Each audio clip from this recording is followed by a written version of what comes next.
กับขอยกมือสิอาโลภเจ้าอันทาปนาตั้งไว้ณหลวงโบสถพระวิหารหลวงศาลาบาทศาลาลายองค์พระสุวรรณเจดีย์พระบรมธาตุเจ้าดอยสุเทพไหวสาเทพบุตรเทพ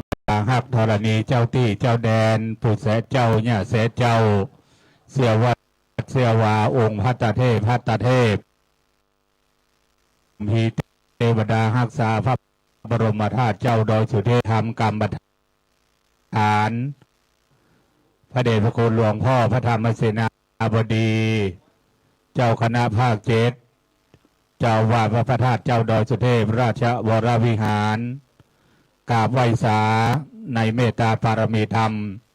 ของพระเดชพระคุณหลวงพ่อพระภาวินาธรรมาภิรัตน์วิปัสสนาจารย์องค์ธรรมกถึกเจ้าคณะอำเภอเมืองเชียงใหม่วัดล่ำเปิงตะโปธารามไหว้สาพระสงฆ์เทรานุเทระสังฆเจ้าทุกตนทุกรูปสวัสดีคณะศรัทธาสาธุชนพอออกไม่ออกทุกคนทุกท่านค่ำคืนนี้ตรงกับวันที่27เดือนพฤษภาคม 2569เป็นคำรบถ้วน3ของการเฉลิมฉลองสมโภชน้ำส่งผ้าไตรพระราชทานขององค์พระบาทสมเด็จพระวชิรเกล้า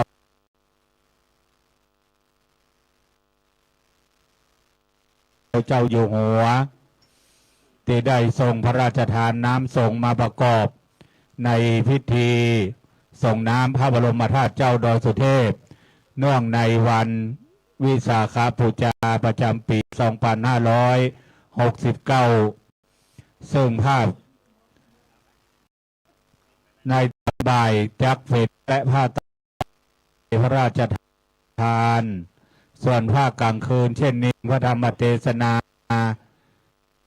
ค่ำคืนละ1 กันค่ำคืนนี้เป็นคำรบถ้วน3ของงานโดยได้กราบไหว้ในเมตตาธรรมของพระเดชพระคุณหลวงพ่อพระภาวนาธรรมาวิรัตน์วิปัสสนาธุระเป็นองค์เมตตาเทศนาธรรมเสกเศร้าย้ำยกยังองค์พุทธพิมพาสารูปองค์พระบรมธาตุเจ้าดอยสุเทพและน้ำส่งผ้าไตรพระราชทาน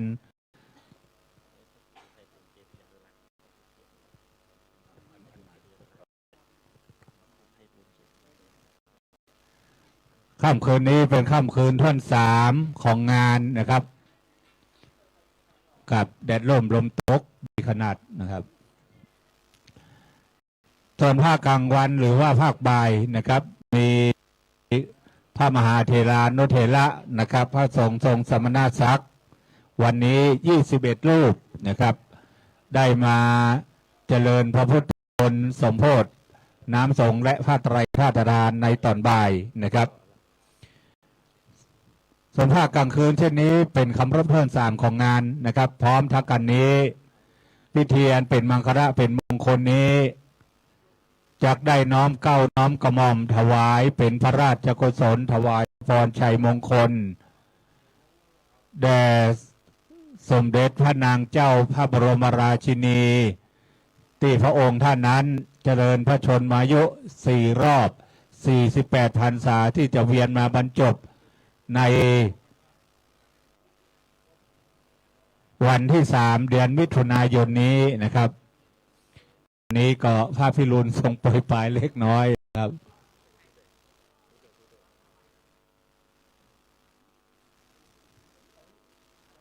ครับ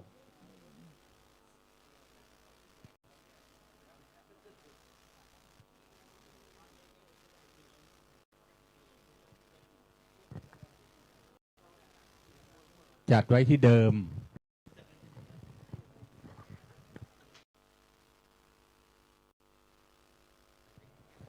กับไม่ออกศรัทธาก็ปิ้นตะลิ่นไม่ทำกรรมนะครับกับปิ้นที่นั่งไม่ทำกรรมนะครับ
กับ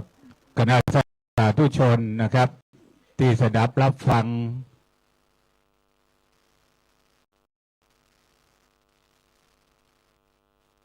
หรือชมอยู่ทางสื่อออนไลน์ของวัดพระธาตุเจ้าดอยสุเทพตอนนี้ได้เวลาเป็นคละเป็นมงคลนะครับจากได้สมโภชน้ำสงฆ์และผ้าไตรพระราชทานในของการแสดงพระธรรมเทศนาในค่ำคืนนี้เป็นค่ำคืนท่อน3นะครับ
ครับบัดนี้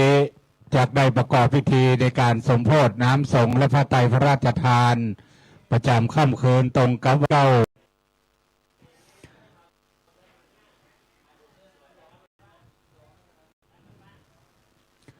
ซึ่งในค่ำคืนนี้การไหว้สักการะในเมตตาธรรมพระเดชพระคุณหลวงพ่อพระภาวนาธรรมาภิรัตน์วิปัสสนาธุระนะครับเจ้าคณะอำเภอเมืองเชียงใหม่เจ้าวัดบ้านเพิงตะโพธารามจะได้เทศนาธรรมอริยสัจสี่คาถาเพื่อเป็นการเฉลิมฉลองสมโภชน้ำสงฆ์และผ้าไตรพระราชทานเบื้องต้นจะมีการจุดธูปเทียนบูชาพระไตรไหว้พระและอาราธนาธรรมเป็นลำดับต่อไปบัดนี้ก้าวขอกราบในเมตตาธรรมของท่านอาจารย์พระครูไพบูลย์เตติยานุรักษ์ท่านอาจารย์ด็อกเตอร์ประธานสงฆ์วัดโลกโมลีอำเภอเมืองเชียงใหม่ได้เมตตาเป็นองค์ประธานที่ฐานจิตจุดเพียนบูชาพระรัตนตรัยที่โต๊ะโมบูชากราบไหว้สาในเมตตาธรรมของท่านอาจารย์พระครูไพบูลย์เตติยานุรักษ์ด็อกเตอร์คณะสาธุชนเราท่านทั้งหลายพนมมือด้วยความเคารพในพระรัตนตรัยณบัดนี้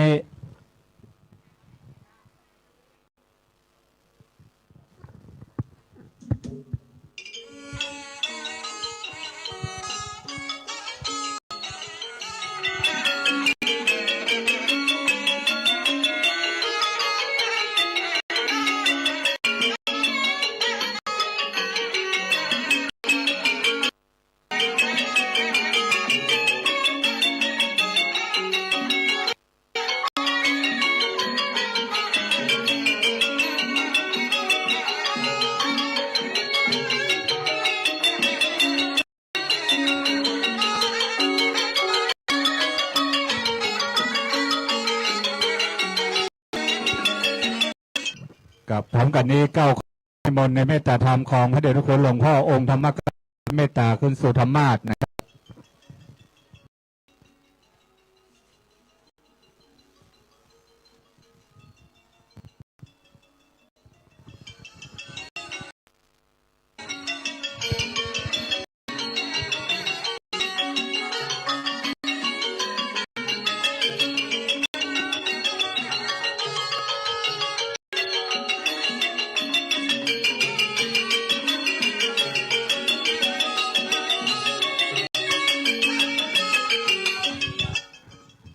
กับพร้อมกันนี้นะครับ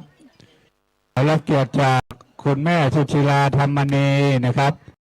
อดีตผู้ใหญ่บ้านดอยสุเทพอดีต สมาชิกสภาเทศบาลตำบลสุเทพธาจิตจุดเทียนถวาย2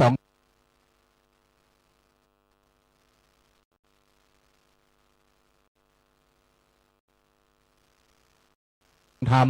หรือจุดเทียนอ่านธรรมนะครับ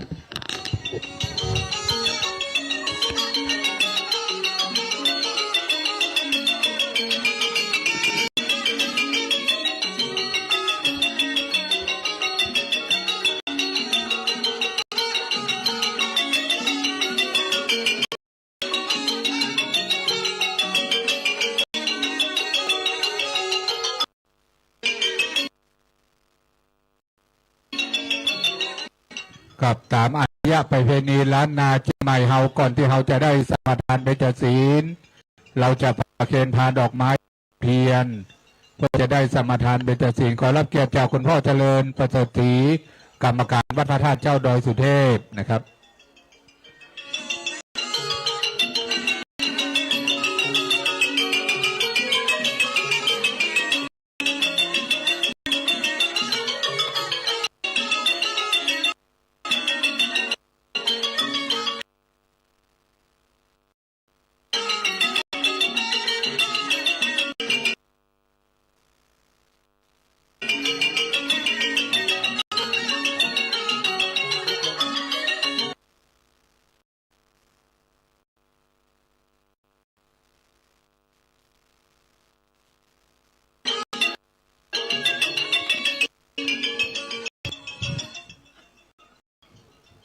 ครับณบัดนี้กราบไหว้สานิมนต์ทุกรูปเรียนเชิญทุกคนคณะสาธุชนเราท่านทั้งหลายได้กล่าวคำบูชาพระรัตนตรัยไหว้พระพร้อมกันณบัดนี้กราบหนึ่งกราบสองกราบสามอิมินามิอิมินาสักกาเลนะธรรมังอภิปูชยามิอิมินาสักกาเลนะสังฆังอภิปูชยามิอะระหะภะคะวะอิวาเทมิลาสวาคา โตภะคะวะตาธัมโมธัมมังนามาสามิลาสุปฏิปันโนภะคะวะโตสาวกสังโฆสังฆังนามามิลาศรัทธาสาธุชนคนดีท่านทั้งหลายสมทานเบญจศีลนาเบญจศีลพร้อมกันณบัดนี้ยังพันเตวิสุงวิสุงละคันธายะติสาเลนะสหปัญจศีลานิยาจามะตุติยัมปิมายังพันเตวิสุงละคันธายะเตสารเนสหปัญจศีลานิยาจามะตาติยัมปิมายังพันเตวิสุงลักขณาทายะติสารเนสหปัญจศีลานิยาจามะโมตัสสะภะคะวะโตอะระหะโตสัมมาสัมพุทธัสสะนะโมตัสสะภะคะวะโตอะระหะโตสัมมาสัมพุทธัสสะนะโมตัสสะภะคะวะโตอะระหะโตสัมมาสัมพุทธัสสะนะโมตัสสะภะคะวะโตอะระหะโตสัมมาสัมพุทธัสสะ นะโมตัสสะภะคะวะโตอะระหะโตสัมมาสัมพุทธัสสะนะโมตัสสะภะคะวะโตอะระหะโตสัมมาสัมพุทธัสสะ พุทธังสรณังคัจฉามิ พุทธังสารนังคัจฉามิ ธัมมังสรณังคัจฉามิ ธัมมังสารนังคัจฉามิ สังฆังสรณังคัจฉามิ สังฆังสารนังคัจฉามิ ทุติยัมปิพุทธังสรณังคัจฉามิ ทุติยัมปิพุทธังสารนังคัจฉามิ ทุติยัมปิธัมมังสรณังคัจฉามิ ทุติยัมปิธัมมังสารนังคัจฉามิ ทุติยัมปิสังฆังสรณังคัจฉามิ ทุติยัมปิสังฆังสารนังคัจฉามิ ตติยัมปิพุทธังสรณังคัจฉามิ ตติยัมปิพุทธังสารนังคัจฉามิ ตติยัมปิธัมมังสรณังคัจฉามิ ตติยัมปิธัมมังสารนังคัจฉามิ ตติยัมปิสังฆังสรณังคัจฉามิ ตติยัมปิสังฆังสารนังคัจฉามิ ติสรณะคัมนังนิติตัง อามะพันเต ปานาติปาตาเวรมณีสิกขาปะทังสมาธิยามิ ปานาติปาตาเวรมณีสิกขาปะทังสมาธิยามิ อาตินนาดานาเวรมณีสิกขาปะทังสมาธิยามิ อาทินนาทานาเวรมณีสิกขาปะทังสมาธิยามิ กาเมสุมิชาจาราเวรมณีสิกขาปะทังสมาธิยามิ กาเมสุมิอาจาราเวรมณีสิกขาปะทังสมาธิยามิ มุสาวาดาเวรมณีสิกขาปะทังสมาธิยามิ มุสาวาทาเวรมณีสิกขาปะทังสมาธิยามิ สุราเมรยมัจจปมาตฐานาเวรมณีสิกขาปะทังสมาธิยามิ สุราเมรมัจจปมาทฐานาเวรมณีสิกขาปะทังสมาธิยามิ อิมานิปัญจสิกขาปทานิสีเลนะสุติงยันติ สาธุ สีเลนะโพสัมปทา สาธุ สีเลนะนิพุติงยันติตัสมาสีรังวิโสทะเย สาธุ ครับสว่างตาด้วยแสงไฟสว่างใจด้วยเสียงธรรมต่อไปนี้เราท่านทั้งหลายจะได้สดับรับฟังธรรมเทศนาเสกสอบน้อมยกยางน้ำส่งพระราชทานพระไตรพระราชทาน เนื่องในงานสาขาปูชาที่31เดือนพฤษภาคมนี้เมตตาธรรมของพระเดชพระคุณหลวงพ่อพระภาวนาธรรมมาพิพัฒน์วิปัสสนาธุระองค์ธรรมกถึก พระมาจโลกติปติสัมปติ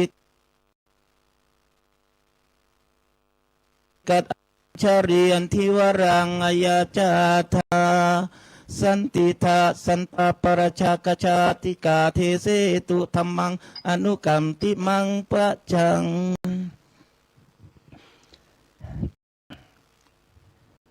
นะโมตัสสะภะคะวะโตอะระหะโตสัมมาสัมพุทธัสสะนะโมตัสสะภะคะวะโตอะระหะโตสัมมาสัมพุทธัสสะนะโมตัสสะภะคะวะโตอะระหะโตสัมมาสัมพุทธัสสะจัตตาริอริยสัจจานิทุกขังอริยสัจจังทุกขนิโรโตอนิยสัจจังทุกขนิโรธคามินีปฏิปทายะอริยสัจจันติ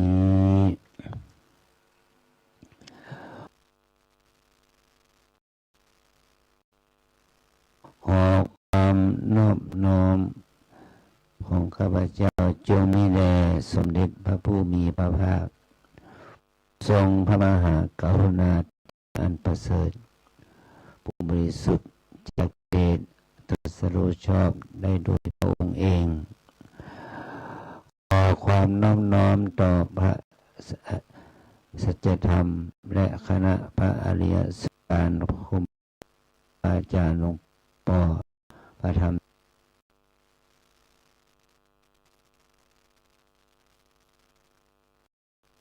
เสนาบดีเจ้าคณะภาค7เจ้าอาวาสวัดบรรทัดพระสุทธิราชวรวิหารขอโอกาสกับพระสงฆ์สมณทั้งหลายขอเจริญพรญาติโยมพระสงฆ์บาสิกา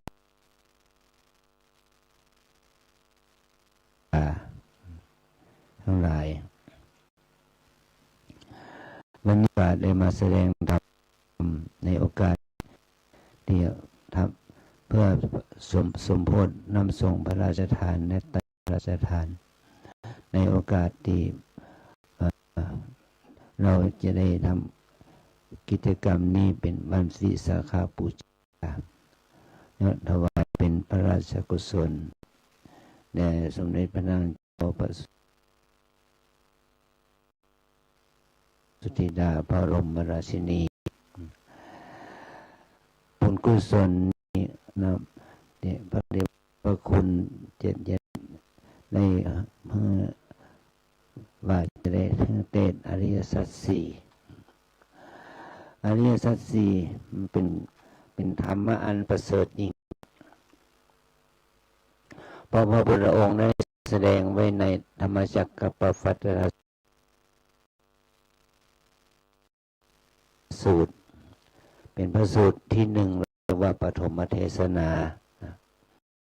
ว่าด้วยเรื่องของอริยสัจสี่ภูมิปัสนาภูมิหมายความว่าเกิดของปัญญาหู้แจ้งถ้าเราสมณศรัทธาและ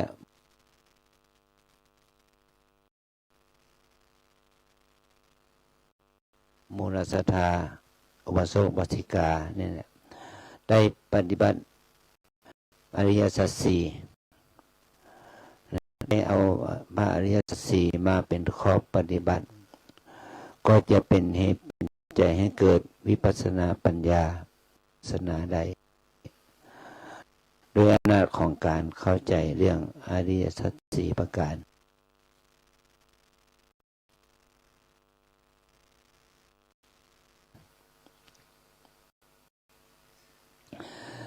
อริยสัจสี่นี่เราจะแสดงโดยสองนัยยะแสดงโดยนัยยะของอภิธรรมและแสดงโ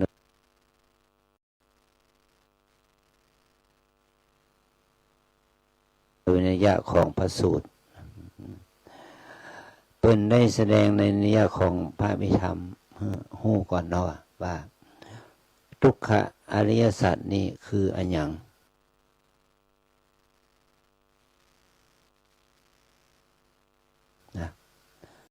ทุกขาอริยสัจนี่ก็คือ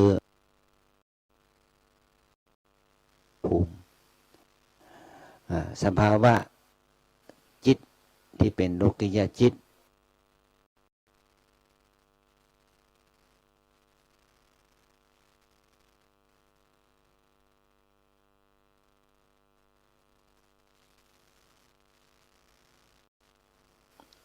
นี่เป็นอกุศลจิต